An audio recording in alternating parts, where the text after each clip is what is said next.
भद्र देश के एक राजा थे जिनका नाम अश्वपति था।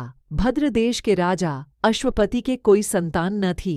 उन्होंने संतान की प्राप्ति के लिए मंत्रोच्चारण के साथ प्रतिदिन 1,00,000 आहुतियां दीं। 18 वर्षों तक यह क्रम जारी रहा। इसके बाद सावित्री देवी ने प्रकट होकर वर दिया कि राजन, तुझे एक तेजस्वी कन्या पैदा होगी। सावित्री देवी की कृपा से जन्म लेने के कारण से कन्या का नाम सावित्री रखा गया।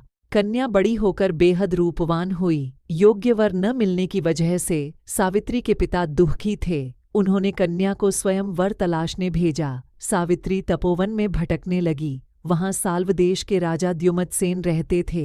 क्योंकि उनका राज्य किसी ने छीन लिया था, उनके पुत्र सत्यवान को देखकर सावित्री ने पति के रूप में उनका वरण किया। आर्षिराज नारद को जब यह बात पता चली तो वह राजा अश्वपति के पास पहुंचे और कहा कि हे राजन, यह क्या कर रहे हैं आप? सत्यवान गुणवान है, धर्मात्मा है और बलवान भी हैं, पर उसकी आयु बहुत छोटी है, वह अल्पायु है। 1 वर्ष के बाद ही उसकी मृत्यु हो जाएगी। आर्षिराज नारद की बात सुनकर राजा अश्वपति घोर चिंता में डूब गए। सावित्री ने उनसे कारण पूछा तो राजा ने कहा, पुत्री, तुमने जिस राजकुमार को अपने वर के रूप में चुना है वह अल्पायु है। तुम्हें किसी और को अपना जीवन साथी बनाना चाहिए। इस पर सावित्री ने कहा कि पिताजी, आर्य कन्याएं अपने पति का एक बार ही वरण करती हैं, राजा एक बार ही आज्ञा देता है और पंडित एक बार ही प्रतिज्ञा करते हैं और कन्यादान भी एक ही बार किया जाता है। सावित्री हठ करने लगीं और बोलीं,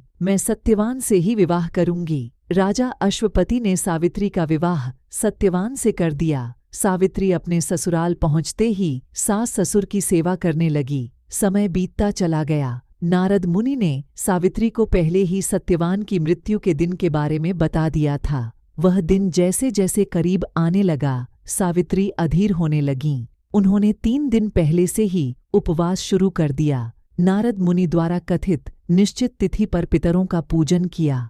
हर दिन की तरह सत्यवान उस दिन भी लकड़ी काटने जंगल चले गए। साथ में सावित्री भी गईं। जंगल में पहुंचकर सत्यवान लकड़ी काटने के लिए एक पेड़ पर चढ़ गए। तभी उसके सिर में तेज दर्द होने लगा। दर्द से व्याकुल सत्यवान पेड़ से नीचे उतर गए। सावित्री अपना भविष्य समझ गईं। सत्यवान के सिर को गोद में रखकर सावित्री सत्यवान का सिर सहलाने लगीं।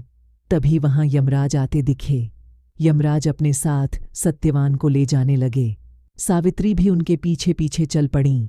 यमराज ने सावित्री को समझाने की कोशिश की कि यही विधि का विधान है, लेकिन सावित्री नहीं मानी। सावित्री की निष्ठा और पतिपरायणता को देखकर यमराज ने सावित्री से कहा कि हे देवी, तुम धन्य हो, तुम मुझसे कोई भी वरदान मांगो। सावित्री ने कहा कि मेरे सास ससुर वनवासी और अंधे हैं, उन्हें आप दिव्य ज्योति प्रदान करें। यमराज ने कहा, ऐसा ही होगा, जाओ अब लौट जाओ। लेकिन सावित्री अपने पति सत्यवान के पीछे पीछे चलती रहीं। यमराज ने कहा, देवी तुम वापस जाओ। सावित्री ने कहा, भगवान, मुझे अपने पतिदेव के पीछे पीछे चलने में कोई परेशानी नहीं है। पति के पीछे चलना मेरा कर्तव्य है। यह सुनकर उन्होंने फिर से उसे एक और वर मांगने के लिए कहा। सावित्री बोलीं, हमारे ससुर का राज्य छिन गया है, उसे पुण्य वापस दिला दें। यमराज ने सावित्री को यह वरदान भी दे दिया और कहा, अब तुम लौट जाओ। लेकिन सावित्री पीछे पीछे चलती रहीं। यमराज ने सावित्री को तीसरा वरदान मांगने को कहा। इस पर सावित्री ने 100 संतानों और सौभाग्य का वरदान मांगा। यमराज ने इसका वरदान भी सावित्री को दे दिया। सावित्री ने यमराज से कहा कि प्रभु, मैं एक पतिव्रता पत्नी हूँ और आपने मुझे पुत्रवती होने का आशीर्वाद दिया है।